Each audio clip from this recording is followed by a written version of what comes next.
Nuestro sueño era estar separadas y tuvimos un triste final. ¿Sabías que el Vaticano guarda la cabeza de una monja encadenada hace más de 300 años? Hoy vengo a contarte la verdadera historia del conjuro.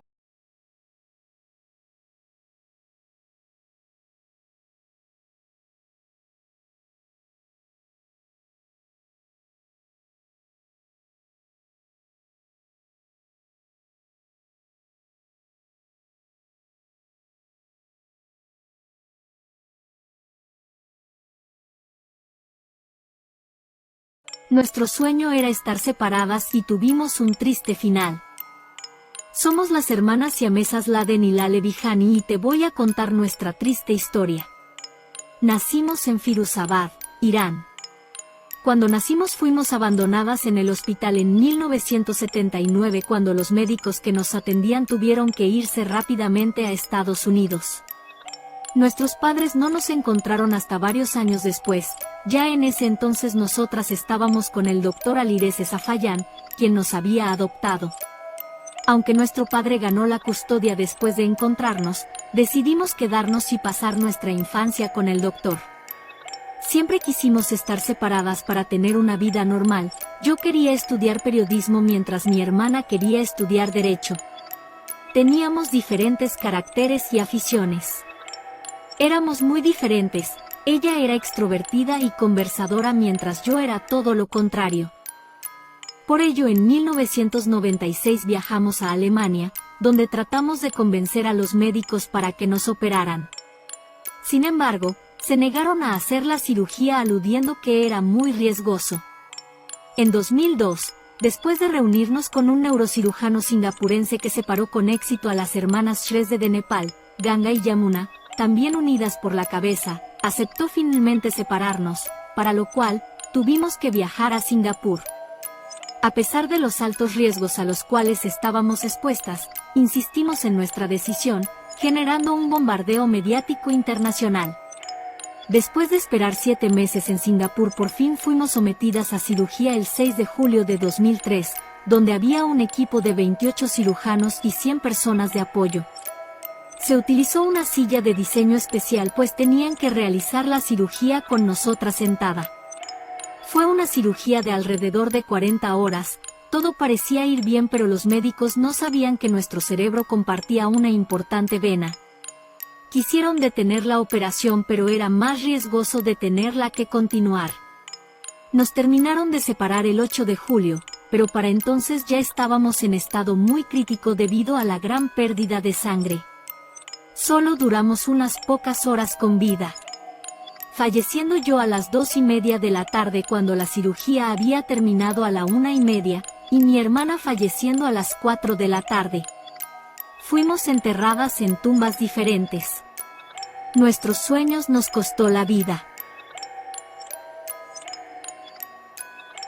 ¿Sabías que el Vaticano guarda la cabeza de una monja encadenada hace más de 300 años? Si no conoces la historia te invito a quedarte porque te sorprenderá. La historia comenzó en el año 1752 en Alemania, cuando mi madre Josephine Rosenthal, una monja del monasterio de Oenwald, apareció embarazada de un momento a otro. Lo que nadie sabía era que Josephine decía la verdad y si era virgen pues se había embarazado ella misma sin saberlo. Ella era hermafrodita, cosa que nadie sabía y que en aquella época era algo considerado como una maldición del demonio y por tanto eran asesinados de las maneras más crueles. Al no tener conocimiento de esta situación, Josephine comenzó a frustrarse por tratar de convencer a los demás de que seguía siendo virgen y que no había tenido relaciones sexuales con ningún hombre. A raíz de esto fue sometida a diferentes pruebas y efectivamente aún mantenía su virginidad. Después de esto fue trasladada al Consejo de Benedicto cuando tenía 8 meses de gestación. Allí dijeron que se trataba de un evento sagrado y tenía que ser visto como una buena señal, por lo que fue trasladada a una capilla donde tendría que ser adorada. A los 8 meses dio a luz y nací yo. Pero lamentablemente mi madre falleció. Me nombraron María Rosenthal, pero nací con la misma condición de mi madre, pero esta sí era notoria y visible al contrario de ella. Me convertí en objeto de humillación y burlas por parte de las monjas y sacerdotes, quienes me veían como algo demoníaco y desagradable. Tenía prohibido salir del monasterio, ya que si el pueblo descubría que era hermafrodita dejaría de creer. En mi adolescencia comencé a escribir un libro donde relataba los abusos y maltratos que recibía. Las personas del pueblo también se enteraron y comenzaron a odiarme. Los integrantes de la institución comenzaron a temerme porque pensaron que acabaría con las creencias religiosas, por lo que idearon un plan para ponerle fin a mi vida a la edad de 33 años. Esto para que el pueblo creyera que había muerto a la misma edad de Jesucristo, para que representara una buena señal. Yo me enteré del plan y decidí cortarme el cuello. Después de eso, las monjas afirman que me veían caminar por los pasillos y me escuchaban llorar. Por lo que los sacerdotes les ordenaron a las monjas desprenderme la cabeza por estar endemoniada y embalsamarla en una caja junto a una cruz, un frasco con mi sangre, algunos de mis escritos de los tratos a las mujeres de allí y un candado en el cabello. En 1950 los restos fueron analizados y se descubrió que había desequilibrios hormonales únicos. Hoy el Vaticano todavía conserva esa cabeza. A pesar de haber muchos datos en internet sobre este caso, hay discrepancias sobre si es real o no, pues el Vaticano nunca ha hablado del tema. ¿Creen ustedes que esta historia sea real o creen que la cabeza que guarda el Vaticano tiene otros orígenes más tenebrosos? Los leo en los comentarios. Hoy vengo a contarte la verdadera historia del Conjuro 2. Quizás has de pensar que esta famosa película de los Warren es ficticia, pero mi historia es completamente real. De hecho, es uno de los casos paranormales mejor documentados de la historia. Mi nombre es Janet Haysen y con 11 años viví toda una pesadilla. Todo comenzó cuando nos mudamos a una casa en Enfield, Inglaterra en 1977. De ahí el nombre del caso Enfield. Mi madre, Peggy Harper, era madre soltera de 4 niños, pero los sucesos se basaron más en mí y mi hermana de 13 años, Margaret. Pues fuimos nosotras quienes jugamos a la Ouija antes de que empezara la actividad paranormal. No sabíamos que este juego iba a liberar una fuerte entidad que casi nos costaría la vida. Al comienzo mi madre no nos creyó cuando le decíamos que el cofre de los cajones de nuestra habitación se movía solo. Ella creía que era broma o inventos de nosotras.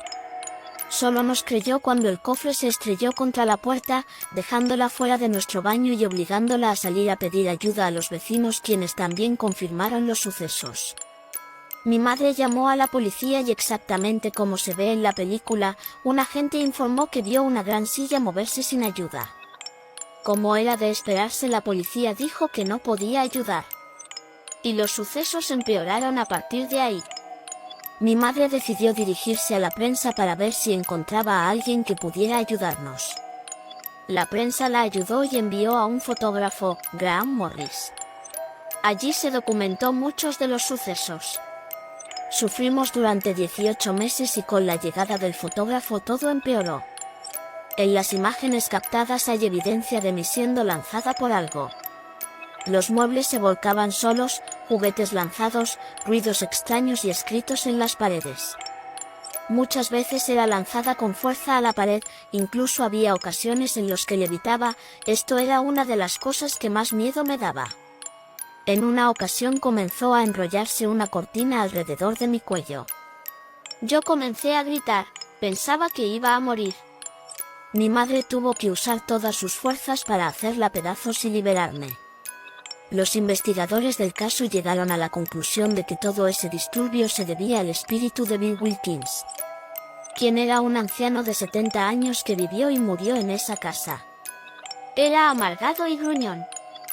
Este espíritu era quien nos estaba atormentando. Se sospechó que todo fue inventado, pero el mismo hijo de Bill confirmó la historia de los investigadores. Uno de los sucesos documentados fue cuando Bill habló a través de mí.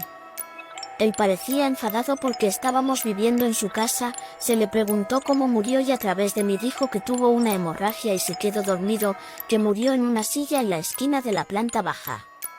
Más tarde su hijo confirmó esa historia, lo cual descartó que yo lo estuviera inventando todo. Sufrí mucho en la escuela, me llamaban la chica fantasma y después de años, cuando cesó la atención de la prensa, mi hermano menor murió a los 14 años de cáncer. Muchos pensaron que mi madre buscaba dinero para mudarse, pero se dieron cuenta de su equivocación cuando ella nunca quiso irse. De hecho, allí murió en 2003 también por cáncer. Años más tarde me casé y traté de hacer mi propia vida, pero me volví a derrumbar cuando mi hijo de 18 años falleció. Después de la muerte de mi madre di una entrevista donde dije que la presencia de Bill todavía estaba allí, que mientras la gente no se entrometa con las personas fallecidas como lo hicimos nosotros con la Ouija, creo que todo estará más tranquilo. Tras mis palabras y la muerte de mi madre, la familia Clare Bennett se mudó a esa casa junto con sus 4 hijos. Clare dijo más tarde que al principio no vio nada, que se sentía incómoda como si alguien la estuviera mirando. Cuando se enteró de la historia de la casa todo tuvo sentido. Solo vivieron allí por 2 meses, pues un día su hija de 15 años le dijo que un hombre entró a su cuarto y le dijo que tenían que irse, y eso fue exactamente lo que hicieron al día siguiente. Dime qué creen de este caso. ¿Creen que fue real o fue todo manipulado por la prensa, los vecinos y hasta la policía que presenció estos acontecimientos? ¿Creen que el juego de la Ouija liberó el mal de esa casa? Los leo en los comentarios.